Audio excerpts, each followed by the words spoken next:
You're listening to the Reversing Climate Change podcast by the team at Nori, the carbon removal marketplace. This is a show about the innovators and entrepreneurs developing solutions to climate change. Hello and welcome to the Reversing Climate Change podcast with Nori. I'm Ross Kenyon. I'm one of the co-founders of Nori, and I'm also the director of creative and marketing here. Nori is a carbon removal marketplace based in Seattle, Washington. Today, I am joined by my co-host, Siobhan Montoya-Lavender. Hey, Siobhan. Hey, Ross. How you doing? I'm doing well. You have an old friend of yours from across the world, it seems. This is the late show, as we were joking about earlier, which means it'll be more blue than average. I'm going to try not to do my usual Vanna White for our guests. Oh. I'm feeling very mellow, perhaps because it's dark out. We're here with Lia Nicholson, who has a really interesting and geographically diverse climate career. And she's joining us today all the way from Singapore. So we're having a phone call here with the future. How did Tuesday turn out, Lia?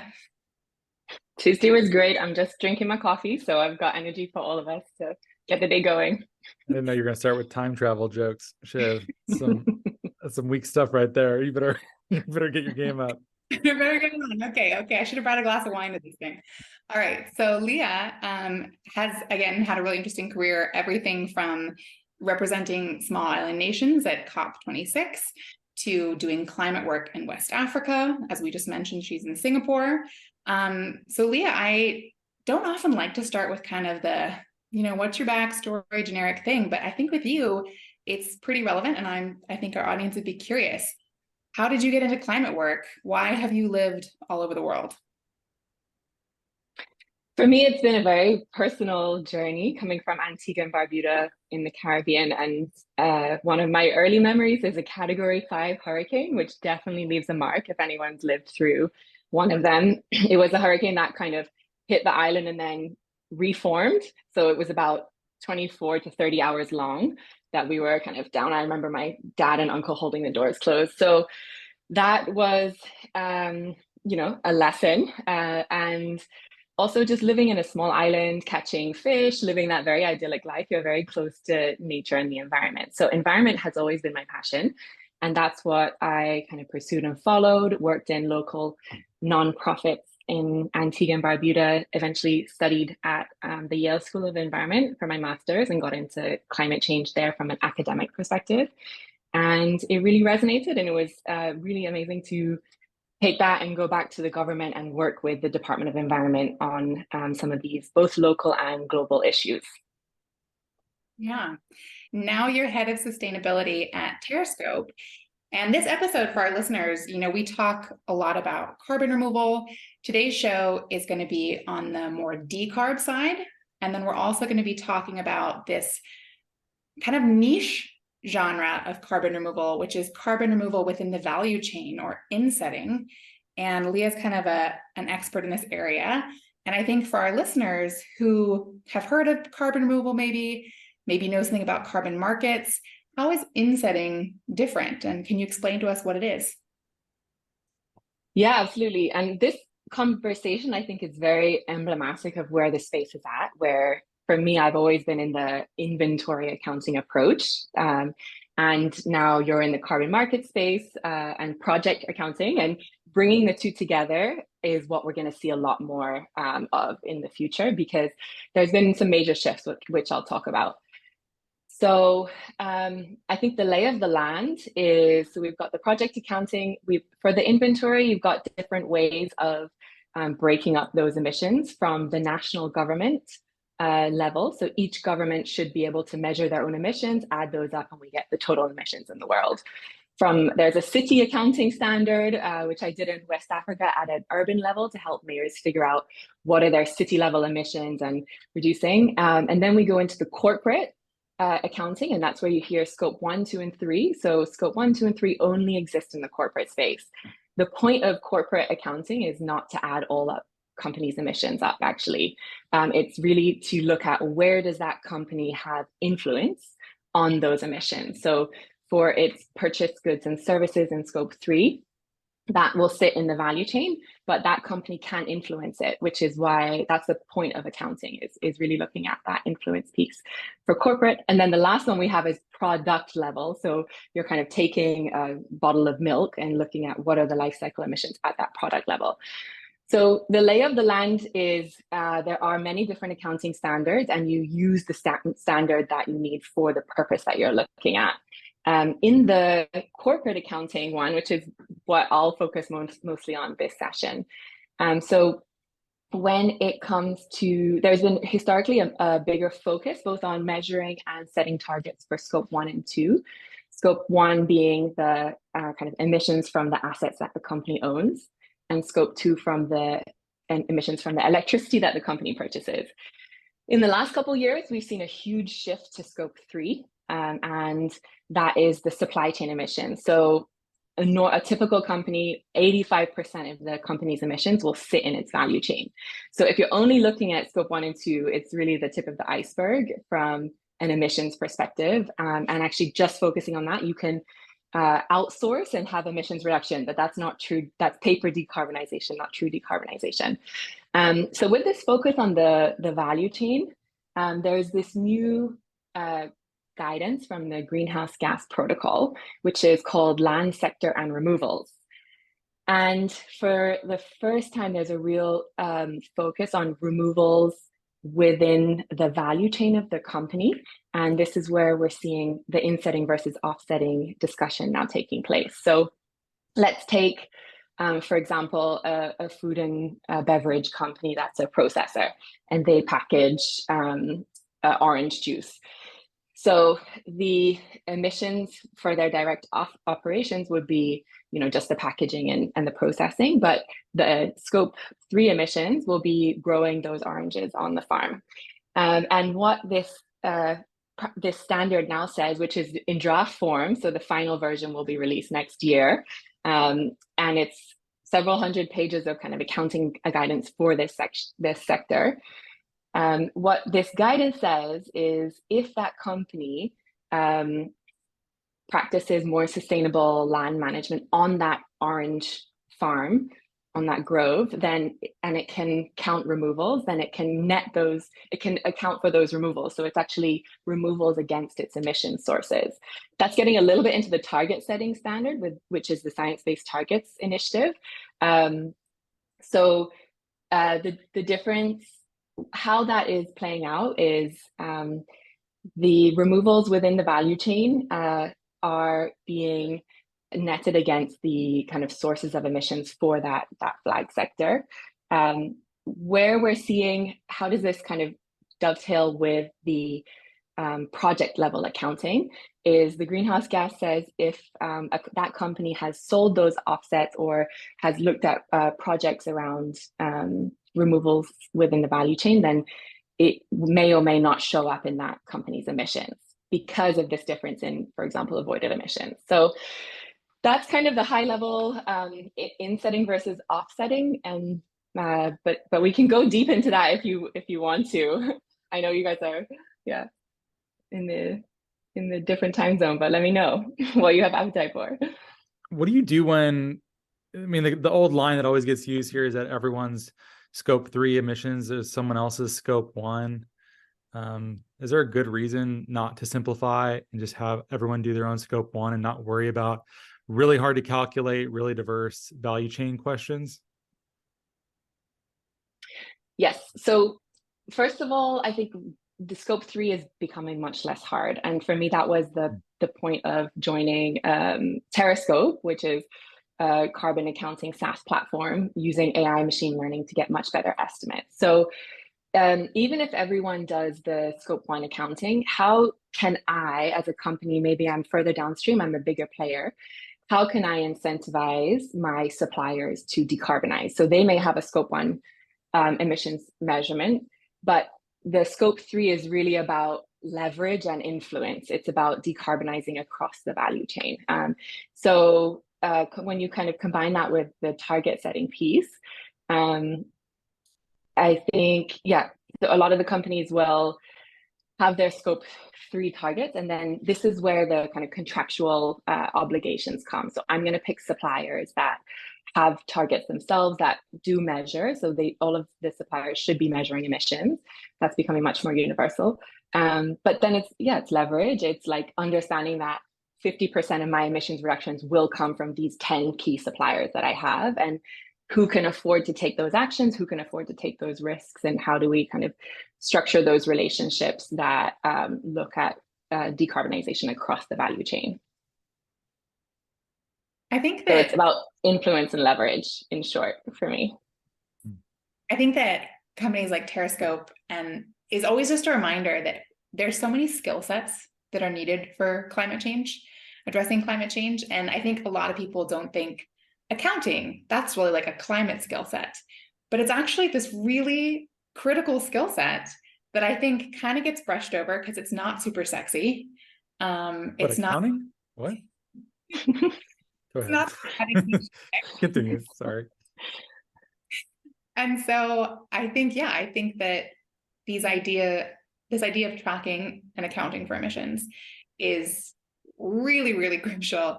And yet I think a lot of the flash and pizzazz goes to the new technologies or even marketplaces. And I'm just curious, like, what made you think, okay, this is where I'm going to spend my time. I'm going to dig into like different scopes of carbon accounting. How are you drawn to that?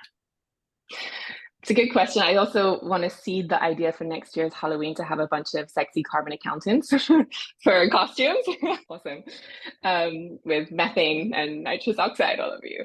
All right. So the reason why carbon accounting is so critical is coming from the accountability space and transparency. And for me, I've seen that play out at a multilateral level, which is we have the Paris Agreement, which every government sets their own targets and reports progress against those targets. And the way to build trust in that bottom-up, very individual-led approach is by having strong accounting so that I trust your numbers. There's actually in the UN, there is a way that government experts go to other governments and inspect their greenhouse gas emissions inventory. It's part of like this peer review process. So the rubber hits the road when it comes to tracking progress against targets, seeing the historical trends, setting targets, and really measuring those in a credible way. The consequence of not having good accounting and transparency is that you can make very ambitious claims that aren't backed up, and then, you know, as public opinion moves on, and then you circle back, and then there's greenwashing accusations. I think nobody wants to be caught out in this way, and so it's really about putting in strong accounting and tracking systems, and even the standards themselves. I mean, the Greenhouse Gas Protocol was developed in the early 90s and is going through a major overhaul and update. So they've done a big consultation on what should we change in the scope 3 accounting standard, and across scope 1, 2, and 3. And so we're seeing in today's world, with new technology, with new techniques, with new expectations that we should trust these numbers, we need to update our standards. So it's really an evolving space. And the way we will get to net zero is through accounting and transparency and ultimately accountability.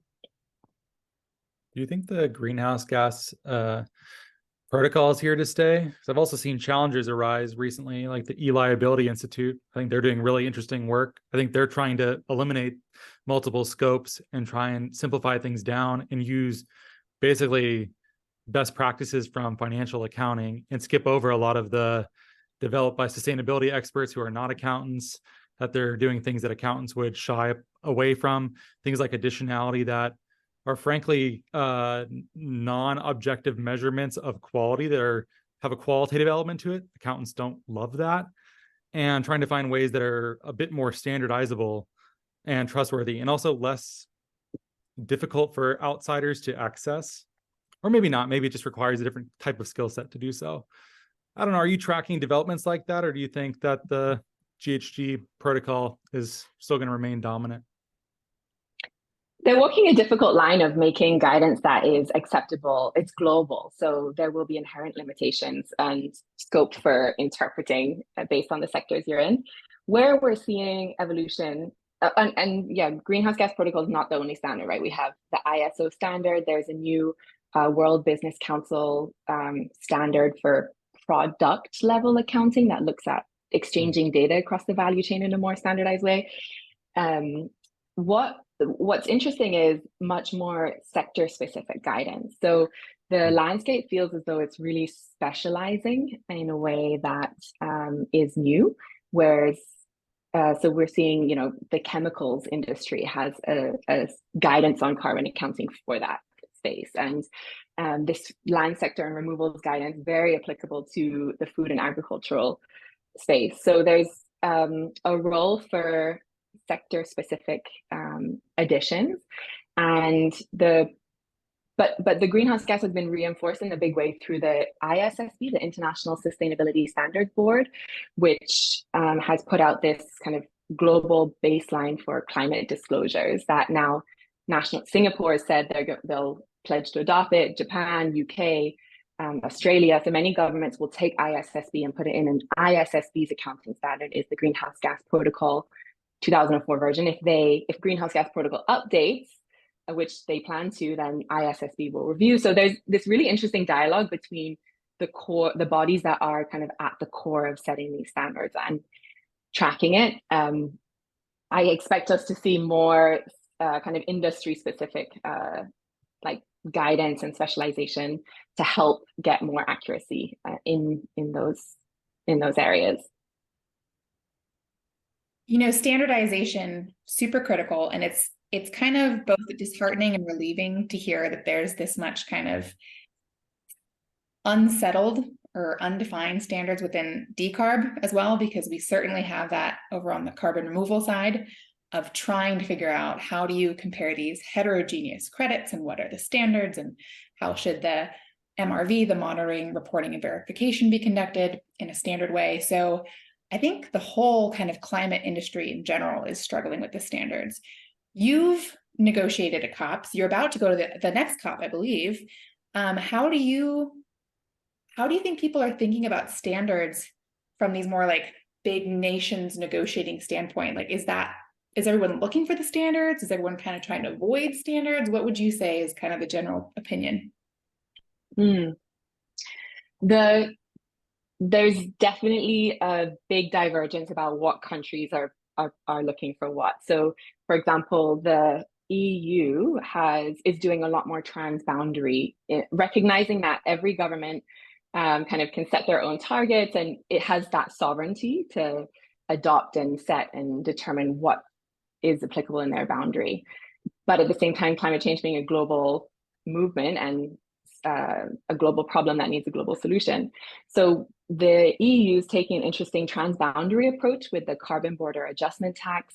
They have new kind of reporting requirements for companies that are going to be international, but with a certain amount of revenue in the EU. So I think the EU is really looking at this landscape and saying, how do we influence globally through our own domestic regulations?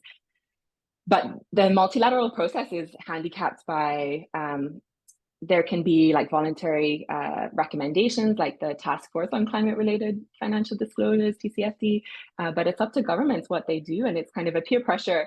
Okay, there's this new standard, we're going to adopt it. We go to the multilateral bodies and do the rounds, cough gore for this, and WTO for others.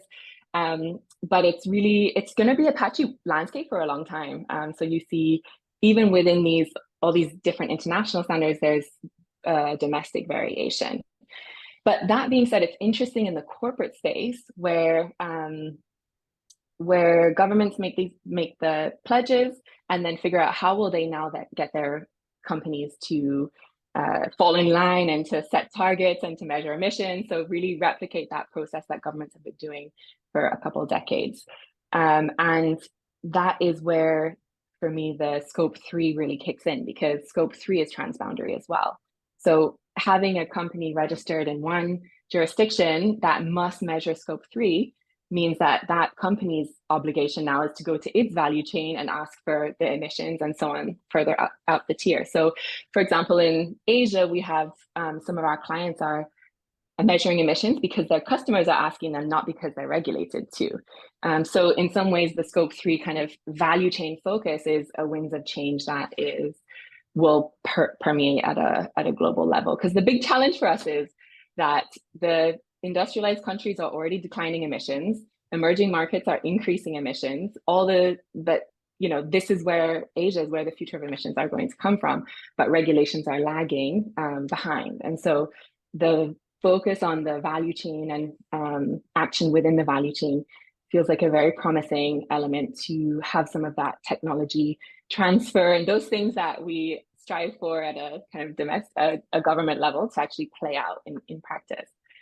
And I do want to talk a little bit about where the intersection of the carbon markets and the kind of scope 3 corporate value chain is coming in with the land sector, because the type of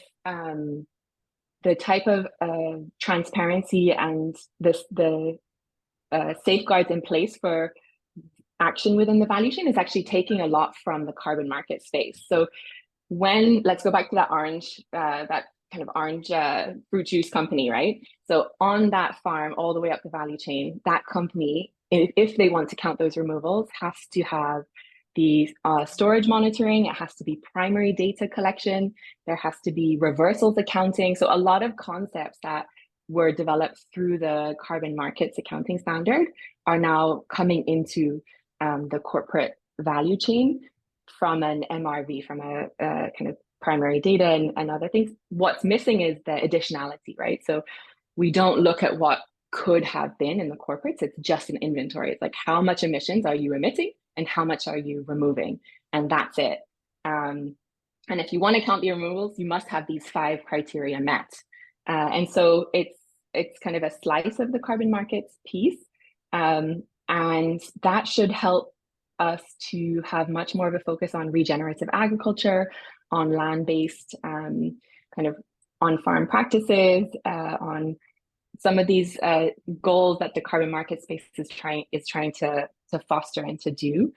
We now can bring that within the value chain and have another source of hopefully revenue, right? Because most emissions are coming from in the food and ag from on those farms. And so we need, if a downstream company values those emission reductions further up its value chain, then there should be kind of a contractual chain of action that can help those smallholder farmers or those farmers in general to change their practices to have more regenerative agriculture because it shows up in that value chain. So it's an interesting kind of addition to the landscape of how we're going to support, finance, and incentivize action. Does the standard respect like for like in the sense that it's not the fossil-based emissions coming off of farms that would be negated by regenerative agriculture? You're nodding. Sounds like it would be ish. I feel like it has to. Never a straightforward answer. Yeah. If it doesn't, I think it's at risk of not being scientifically valid. Yeah. Yes. So the Science-Based Targets Initiative has the guidance on the target setting piece. So that's the forward looking. It's like, how am I going to plan my net zero trajectory? And under this, now a company must separate its emissions into 2 buckets. The first bucket is energy and industry, and all, just kind of all non-forest, land, and agriculture emissions. The forest, land, and agriculture, or FLAG, another new acronym for the You've already had so many acronyms. Yeah. Okay, so yes, the answer is yes, the company must separate out its emissions. For that, there's a challenge around, in practice, separating out farm, like machinery equipment that's kind of managing the land from the sources of land-based emissions like deforestation. So there's a little bit of guidance, but once that product or that value chain leaves the farm gate, so that's really the core boundary, is to farm gates. Any emissions before the farm gate can be essentially counted for removals. Any energy and industry emissions, so from processing, packaging, transportation downstream, are energy and industry emissions. And you cannot count your carbon removals sequestered through forests as a net against your energy and industry. So yes.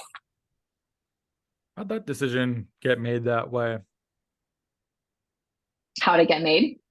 Like, why say, even if you're emitting fossil fuels on the farm, you can negate it with soil, but once you leave, that truck burning the same fuel can't be negated. It probably has to be negated in a more permanent fashion to qualify under this. Yeah, probably. So is it just an ease of accounting thing? Is there politics? Like what leads to this conclusion?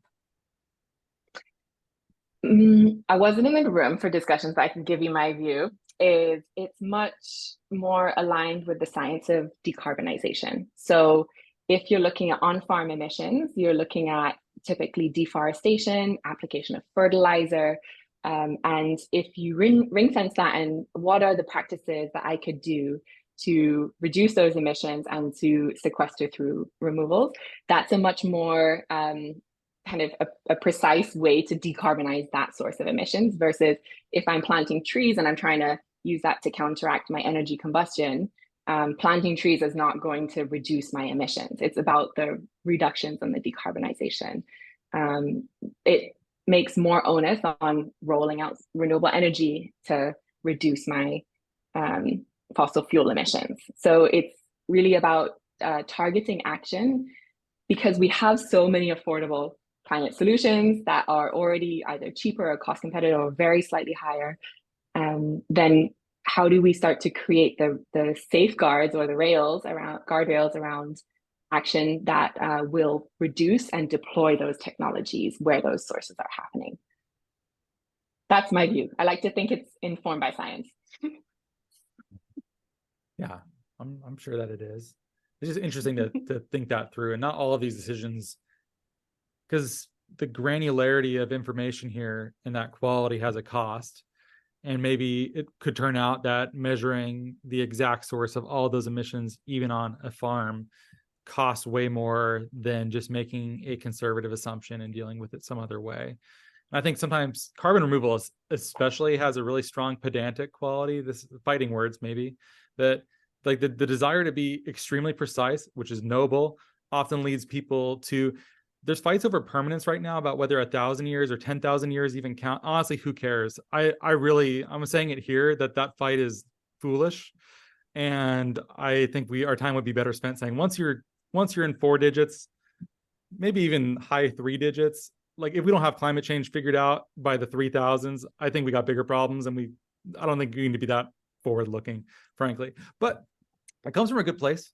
But every additional amount of precision or longevity here, it adds a lot to the price tag in many of these cases of measurement and ongoing verification of this over time. Like sometimes good enough can be good enough. So I hope you don't feel like I'm picking on you on that. I think it's an interesting question, and I just want to zero in on maybe I'm committing the thing that I'm oftentimes being snide about or a little bit complaining about. Plaintive, one might say. I couldn't agree more. Absolutely. Yeah. It's really about not like the absence of data or preventing action. I mean, we need to get acting. And I think with those time horizons, I was reading the other day that the ocean conveyor belt's going to shut down much sooner than we thought. Granted, still 100 years, but like, what is 1,000 years, 10,000 years when you hear about some of these tipping points that are on the horizon? And so that's personally why I'm really interested in the data science approaches. It's really using better estimates to get to the big picture faster, and then figuring out where and why do I need to collect more data. And so the goal with doing a first corporate inventory is just getting the numbers and getting the high level sources, and then figuring out what's material and taking it from there. So it's very iterative. We can do a lot more. Like, I hope we see more open data sharing around this, because so much primary data is collected, but it's just not available to inform better proxies, especially when you dig into kind of global emissions factors databases and everything. So we need to use much more data that we have. For a lot of these kind of carbon removals requirements, that's where I think the carbon market space has really pioneered satellite monitoring and kind of how, quick ways to get accountability around. And so the level of data needed for example, reporting, very, very high level, very granular. But once you start looking at contractual obligations between suppliers, then if I'm giving you preferential terms as my supplier, or I'm counting on you to set your own target and meet progress against that target, then we're talking about a little bit more granular data needed, right? So it's really important to think about what is the purpose of going that extra mile to get more specific data. Ultimately, emissions come from 5 sources. Global companies with big value chains probably reflect a lot of those global sources and already know off the bat what their main emissions drivers will be, and therefore what the decarbonization levers will be. So it's really about, once I start looking at my individual suppliers and bringing that into context, that's where I need more supplier specific emissions data to drive that forward. Yeah, surely a big purchaser here has a lot of influence over their suppliers, especially once they're at sufficient scale. I have as a consumer, I don't know who those people are. I have only the smallest of sort of in aggregate we matter, but I'm not rallying against a supplier whose name I am unlikely to know. So yeah, I think that is a very powerful leverage point. I think it's really interesting how much we're talking about influence or peer pressure or these different, pressure points to apply. I'd love to talk just a little bit about the COP coming up, especially since you've been, Ross, you haven't gone. Have you gone? I haven't gone. So I think Leah's the only one in this room who's gone. And I've never been, no. I mean, this is a very controversial COP coming up. And what are your kind of hopes and dreams? And as you go and witness this live, what are you really hoping to see? Or more importantly, maybe what are you hoping not to see? Hoping to see, hoping not to see. Hoping to see will be this is the year for the global stocktake. So every 5 years under the Paris Agreement, we are going to assess how well we're doing with progress against the Paris Agreement goals. And it's an opportunity to essentially course correct. So I'm hoping to see the kind of forward-looking course correcting language coming from COP about, we know that ambition is not enough. We know all of these things. So what are we going to do about it? And that will be striking a balance around kind of that inclusive, global, and a lot of the things we've talked about a little bit, but really also looking at the costs of climate change, so the loss and damage, the adaptation costs, and as well as some of the text we've agreed in the past, like phasing out fossil fuel subsidies, which, since COVID and energy security gone the other way. So course correcting language from the global stocktake. Last year, we agreed on setting up a loss and damage fund. This year, we should be agreeing on how that fund is going to operate and some more detail around capitalizing and getting some of those resources to the most hit and vulnerable countries in the world. There is obviously a big focus on energy this COP.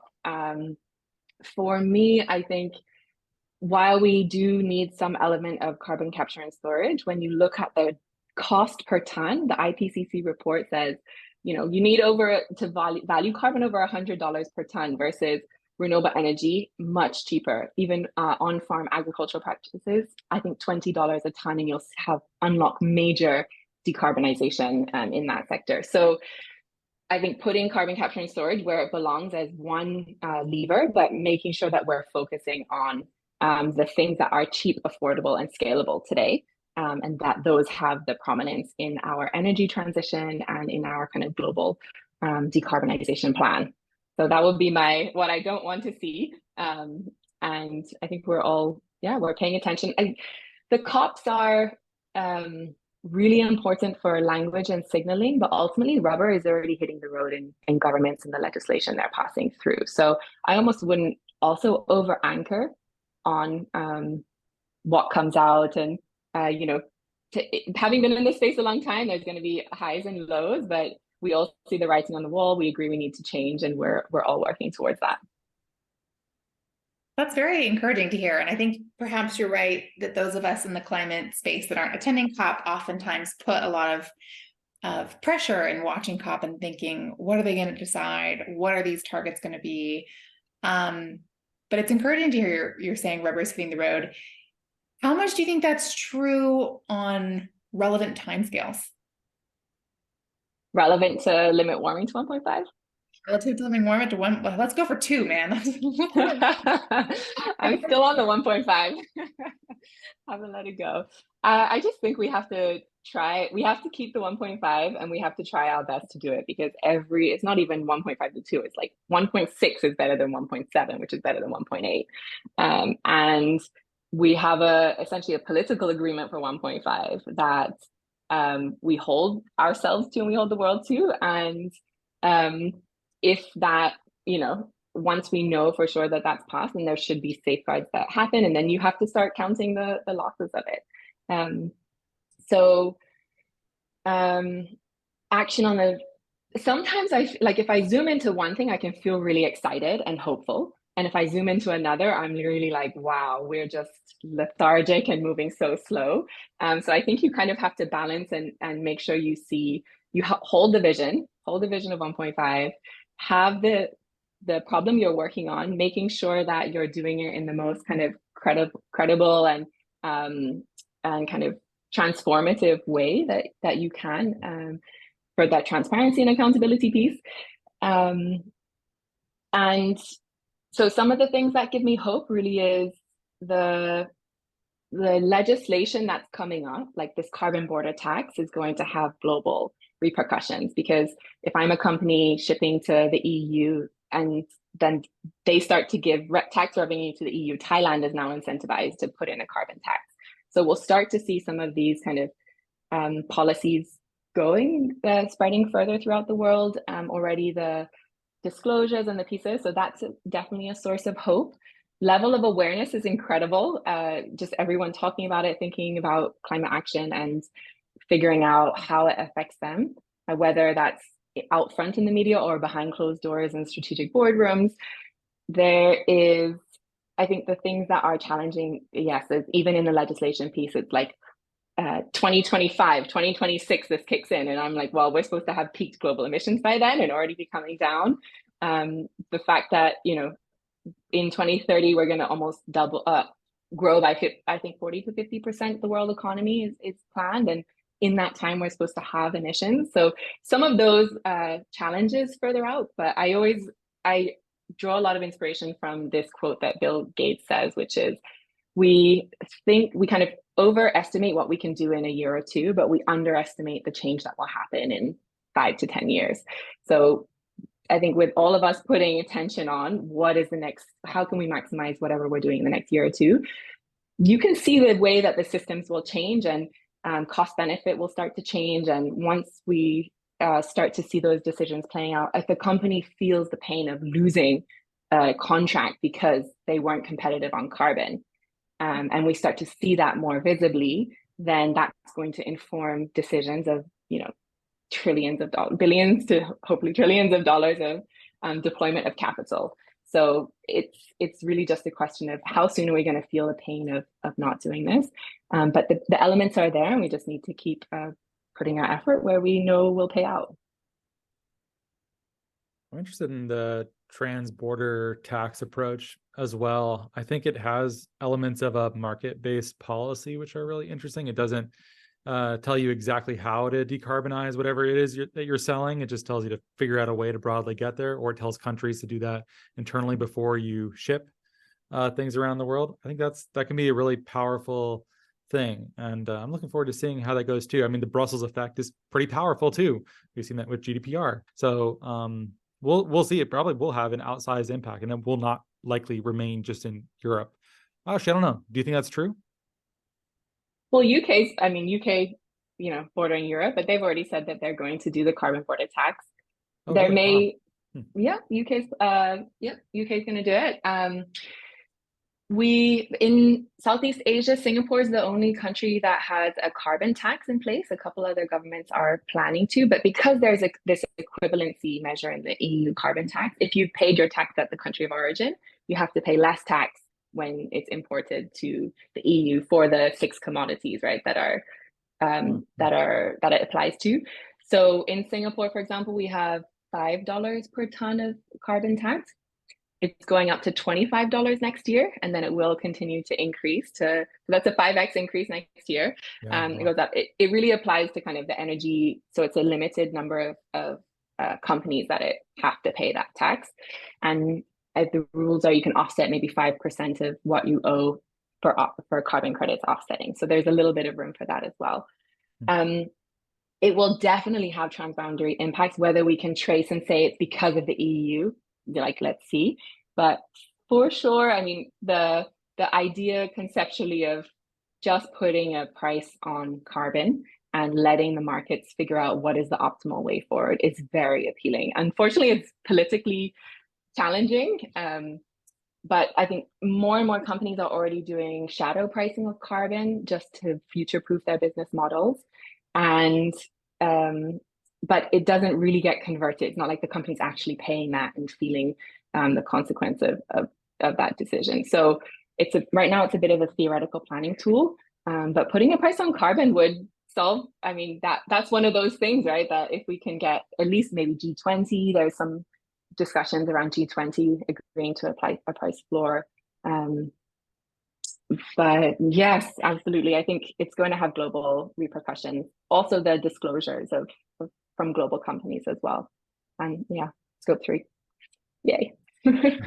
But yeah, I'm glad you brought it back there. I want to talk a little bit more about insetting and scope 3 before we start heading to the conclusion.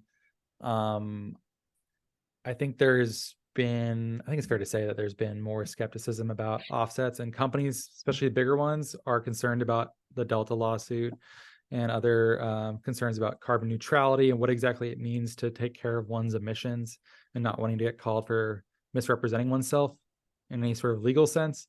So it makes sense that insetting and just decarbonizing would increase in relative importance. Also, you should probably start there anyways before going right to offsetting in general. Do you agree with that? Do you think companies are going to be looking more inside their own value chain rather than just going to one of the big offset providers and calling it done? Absolutely. And I also think a lot of these techniques around traceability maybe a little less so, but monitoring, uncertainty, reversals accounting, this is an opportunity for actors in the carbon markets to get more involved in the corporate space, in the corporate accounting.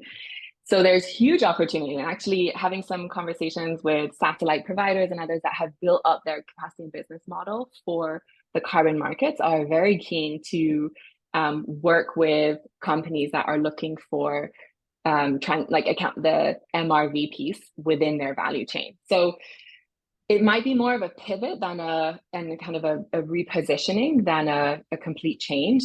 The insetting piece is interesting because the way it looks like it will play out in the corporate value chain is more of like this kind of contractual agreement with quantify and enter into agreement with this other player in my value chain or an external player that's going to do a project in my value chain, and have that kind of insetting piece, but then ultimately you account for it in an inventory approach. So there's a lot of, if ultimately we're all working towards just bringing down the emissions, and carbon markets have been a way of capitalizing and turning that into a cash flow, there are many different ways that use a lot of the techniques that have been developed in carbon markets. So there's definitely a lot changing in the whole space.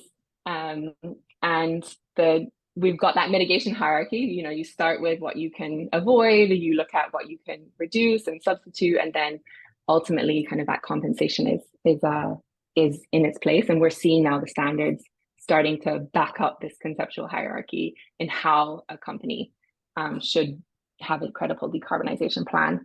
The other big EU, a lot of this is like EU's kind of the, win for where we're seeing the movements happening. EU is also looking at, by, a couple of years away, banning carbon neutral claims for its products based on offsetting. So if we look at where the direction is heading, then offsetting is a kind of a CSR piece. It's like, it's nice to do corporate social responsibility. Like if I think about our own Terrascope net zero journey, right? We've measured our emissions, we've figured out where we need to act in order to decarbonize our own business.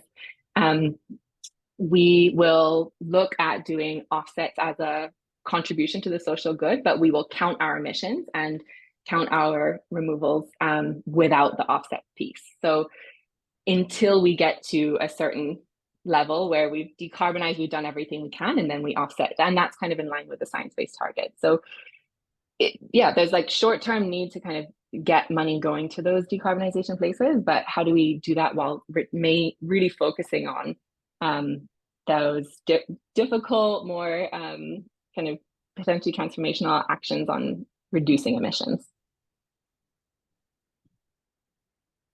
How does that sit with you, Ross?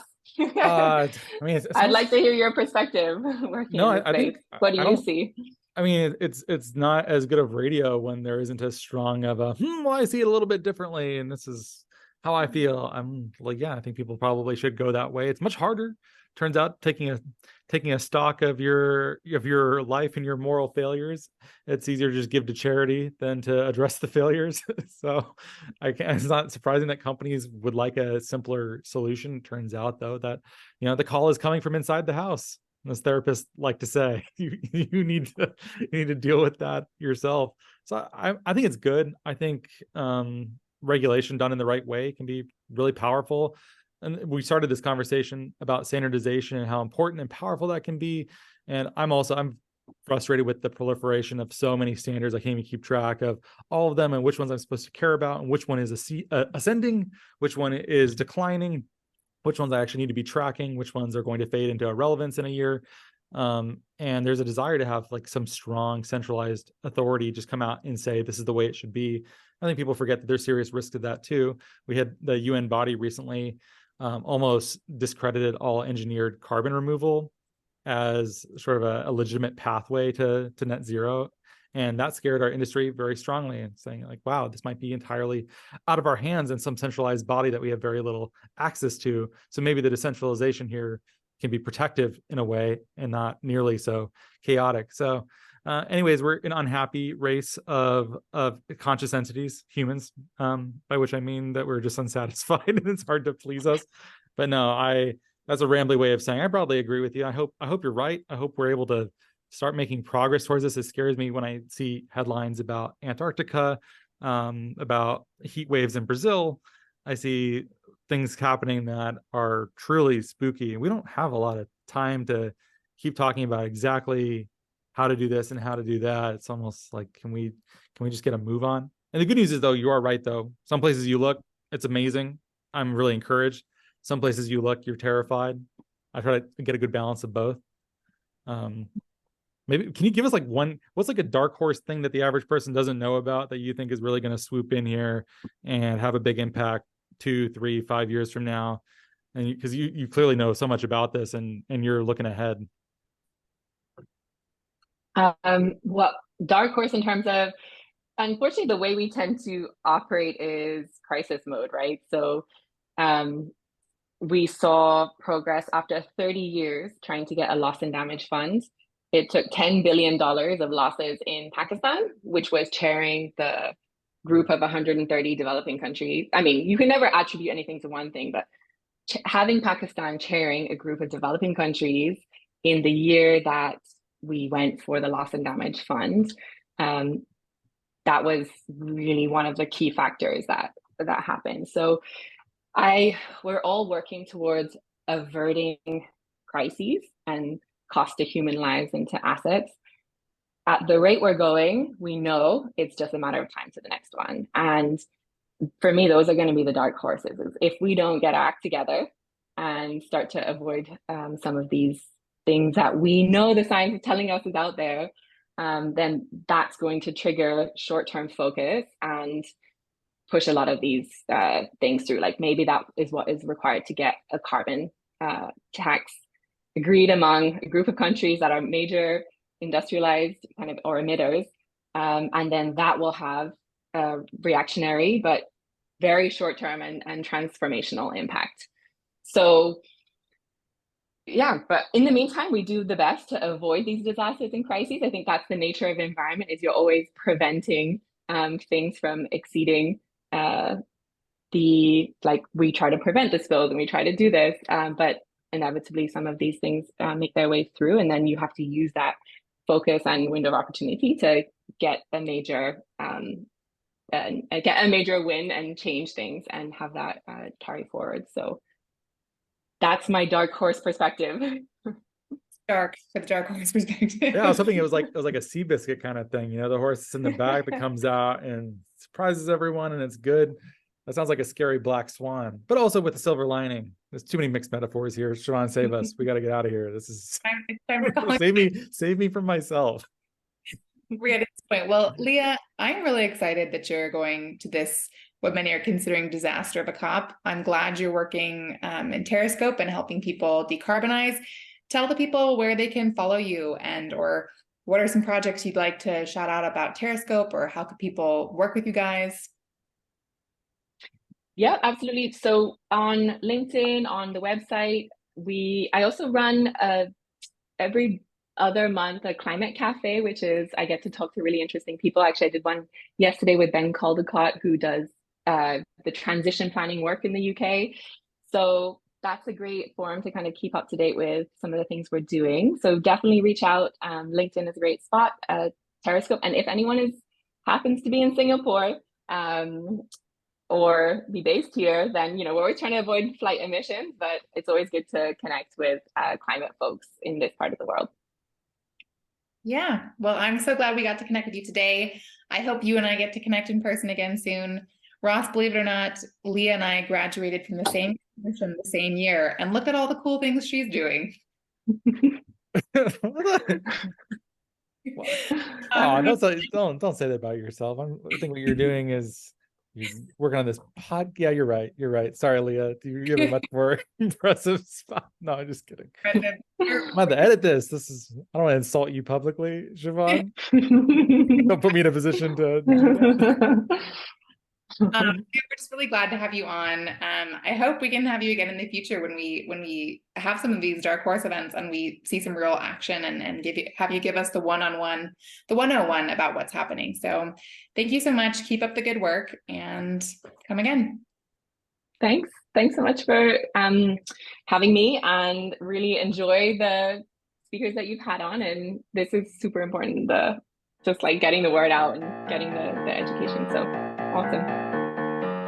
Thank you so much for listening. If you could please subscribe and give us a great rating and review on Apple Podcasts or a rating on Spotify, that'd be much appreciated. It helps us get our content out to more people. You can sign up for our newsletter at nori.com, follow us on social media, and we will catch you next time.